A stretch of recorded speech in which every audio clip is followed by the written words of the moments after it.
Gwe muba munoonya byamagero naddala nga bapasita abasumba abeeyita bannabbi oba baprofets mulabire ku kyamagero kino Katonda kyakoze. Waliwo omukyala nga wa myaka 7 yazadde abalongo. Eyo mirako eyo esinga awo ginoonyaawa.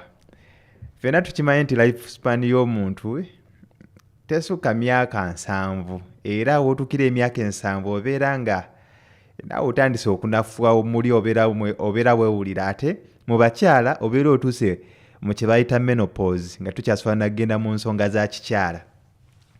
Naye no mirako Katonda gye yaleese omukyala ono ng'amannya ge Safiina Namukwaya yazadde abalongo ku myaka egy'obukulu 7. Temulaba nga kintu kyamaanyi era nga Katonda wa buyinza nnyo okuzaala ku myaka 7. Eno likodi era mu Africa alina likodi era bamwandiise dda mu bitabo. Ndabye emikutu gy'amawulire mingi BBC, CNN, Al Jazeera birimu wandiikako olwa sitoole eno eyakoleddwa mu Uganda ey'omukyala ono eyazadde abaana naye ng'ate ng'akaddiye. Ne mu Bayibuli mwekiri Sara yazaalira ku myaka 75 nga Ibrahim oba Abraham tata jjajja w'abakkiriza ng'ali myaka eyo 9. Naye Katonda akoze mirako ey'okubiri. Kwegamba Katonda alina engeri gy'ayagala Uganda ne bagituuma Uganda for God and my country, the land, the pearl of Africa. It's indeed the pearl of Africa. Era kino ekyamagiro kibadde kirudde okulabika okusinziira ku Dr. Edward Sali ye fertility specialist mu Women's Hospital International and Fertility Center. Yagambye ono omukyala yalina oba yaweebwa eggi saako n'enkwaso z'omusajja ne bazigatta kati nno naye n'akaalinga olubuto for 9, in fact emyezi tegyaweze kuba emyezi egy'omwana kwazaalirwa ate kiteekeddwa okuba nga giri 36 weeks 36 naye ono yazaalidde ku weeks 31 era abaana omwana omulenzi n'omuwala be yazadde nga tebanaba kutuuka yabazaalidde ku weeks 31 era ne babateeka mu incubation oba mu incubator nga babalinda bakule ndooza babulayo like 5 weeks. No yazadde ku lwakusatu juzi mweno week gye tuli okukuba amabega. Tutemulanga ebintu bya Katonda byewunyisa. Kino kibadde kyaludde okulabikako n'abyeko sitoole eno ng'ekolebwa omukutu ogwa NTV Uganda. Era ng'omukyala ono asibuka Masaka ne yajja mu Kampala ate okulaba ng'afuna obujjanjabi obulungi n'okulaba ng'azaala obulungi. Agamba naye kino kyamwewunyisizza nnyo era ng'alina essanyu kubanga bamusekerera bawe yasooka yafa mu 1992 n'amuleka bambi nga talina mwana. Era wano we yasinkanira bawe ono gwali naye mu 1996 ng'oli amaze okufa nga tamuzaddeemu. Nejjukya wano juzi mu 2020 omukyala ono yavayo n'azaala omwana ow'obuwala ne bambi nga bamuvumya ebivumo. Omanyi ng'obeera ewantu nga bakimanyi nti oli mugumba tozaala tolina mwana omusajja obeera naye bagamba oliko ekikyamu badde bamugamba bambi nga bagamba is a cast woman. Nga omanyi waliwo bano abajajinga naddala nga ab'eŋŋanda oyo wamuleetera kitazaala na kuzaala naye kati amirako eno singa omusajja ono yate omukyala ono n'agenda tolaba nga Katonda wa kyewuunyo.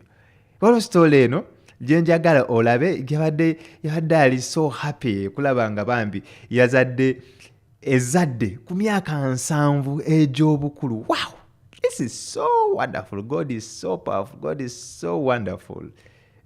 Kino ekyamagero kino okukkiriza kasobeera n'okukkiriza nti nja kuzaala kasobeera n'okukkiriza nti kino kijja kumbeerako. Era kyova olaba Bayibuli tugamba weerangireko omukisa weerangireko ekintu ekirungi kubanga akamwa Katonzi buli kyoyogera kimala ne kituuka.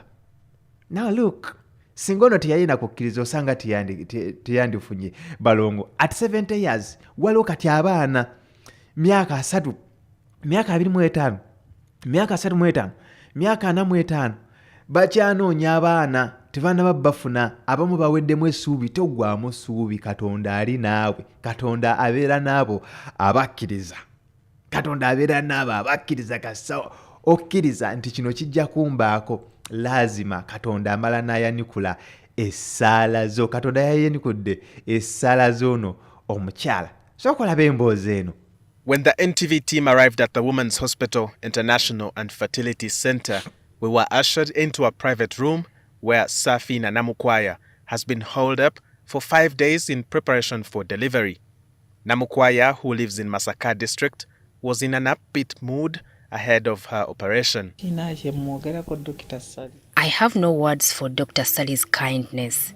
I was brought here by a friend who got a baby through the same procedure, and she assured me that I will be able to get a child after trying for a long time. Namukwaya told us that the experience of carrying twins at her age is not a cup of tea. There was a time I fell very sick because of the pregnancy. I spent nearly all my savings. Then I went to a hospital in Chabakuza. The doctor there talked to Dr. Sally about my condition. When I called Dr. Sally, he asked me to travel to Kampala.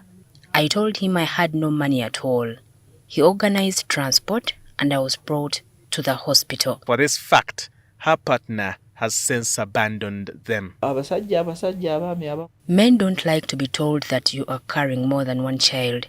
Ever since I was admitted here, my man has never showed up. Dr. Sally has provided for everything as though he is the father of the children. Namkwaya's decision to get pregnant stems from an incident where she was insulted in the neighborhood where she lives. During her marriage, she had miscarried. In 1992, she lost her husband and 4 years later found another partner. I cared for other people's children and I would see them grow and leave me alone. I wondered who would care for me after I became very elderly. One time, a very young boy got a misunderstanding and heckled at me saying I had been cursed by my mother to die without a child. I asked Namukwaya about her readiness to care for her babies, who she could not wait to meet. I really don't know. God is in charge. You see, you can have one child and feel overwhelmed. But here I am with twins. At a time I am weak. At a time I am unable to go to my garden to grow food for sale. I don't know.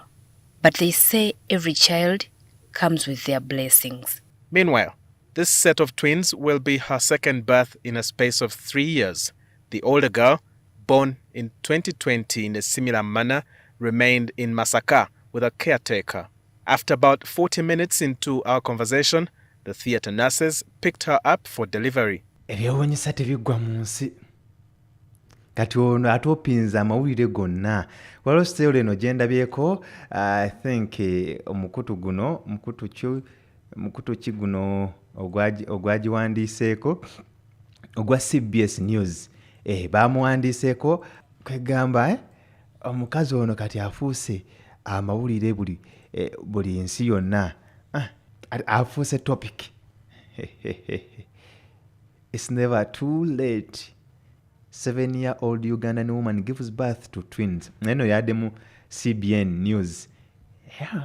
Because you can do something doesn't make it right. No. That's not why IVF was sort of invented. No, it was really, not. Was it? Not for 70-year-old women living in Africa without a partner, without anyone, or it was perceived that there was no support to actually help her postpartum and then help the child. What do they expect? Madonna to airlift in and adopt the child again? Well, I mean, it's ridiculous. Yeah. I think... Wait a minute. Oh, here we go. It's not here we go, Stephen. It's just, I hear what you say, Claire, but, exactly who are we to judge in Britain about all of this stuff, right? If you look at... Well, as a mother, I think I'm pretty well placed to understand. Yeah, but that's identity politics. The question is... Well, it's not a fact. Well, it's a fact, but the fact that you adduce it turns the political discussion and the discussion on Africa's prospects and the rights of women and all of that into, your personal identity. I'm a father. That doesn't bear on. It's not even just that it's not identity, but I mean, I think to be fair, James, I don't think you can speak from an experience. I did the breathing exercises for my children. Oh, that's hard. I did all of that. So can we not just play the women card? And can I'm playing the child card as well. It's the child. We've got to be child-centric about this. Child-centric. Can I finish, right? I'm asking, who are you to judge the fate of this woman, of African families, and of the age at which women will have children from here in exalted Britain? If you look at the British age at which... I hardly think it's exalted Britain, James. Well, I think your voluble denial about what's happened is absolutely striking. I'm trying to make a point, if you'll let me. But it's not about her being African or being in Africa. Well, it's their age. We have a very old mother. Okay. We have the UK's oldest mother was 66. Exactly. Now, that's the point I was trying to make. Yeah, but we don't agree with that either. Well, you may not agree with it. I may not agree with it. I'm asking a question. Who are we to judge? Who will arbitrate on matters like this in Britain or in Africa? Yeah, is it going to be the Supreme Court? Yeah, but... Will they know best? Or are they all men? Well, I tell you what, because the point is when it comes to courts, and this isn't actually going to be a court issue, but when it comes to courts, what they do... There's a holiday of GBN News. Nga nabo bagezaako okukaayana ku kintu kino kwegamba it is a miracle. Waliyo ndani mu UK omukazi wa myaka 66 naye yazaala. But this is so extraordinary kuba nti n'omukyala azadde ate n'azaala balongo. Anyway, byonna bya Katonda, byonna bisigala obuyinza busigala bwa Katonda. Yezo story ndoza z'owulira ate byebyo ebyewuunyisa by'olaba mu nsi. Yes, n'ate nnyongereko ki. Nawe osobola okumpa comment yo wano mu comment section below, but don't forget to turn on the notification bell ate mpaka subscription yako. Push, let us share, comment, like and subscribe. Yes, my name is Essential Amatakatafa. Check us on YouTube, Facebook, Twitter and Instagram. Saluni, arcade, oba business yonna gy'okola wandyagadde okufuna bakasitoma omukisa guguno langa ne Essential Media Uganda ku social media handles zaffe zonna. Business yo gikuba abantu mu maaso bagimanye ku bisale ebitono ddala. Weereza akalango ko tukayise mu video zaffe zonna ze tuteeka ku mikutu gyaffe ofune amagoba mu by'otunda mbagirawo okumanya ebisingawo. Weereza obubaka ku WhatsApp 078 31 207 oba tugobere ku mikutu gyaffe gyonna okumanya ebisingawo.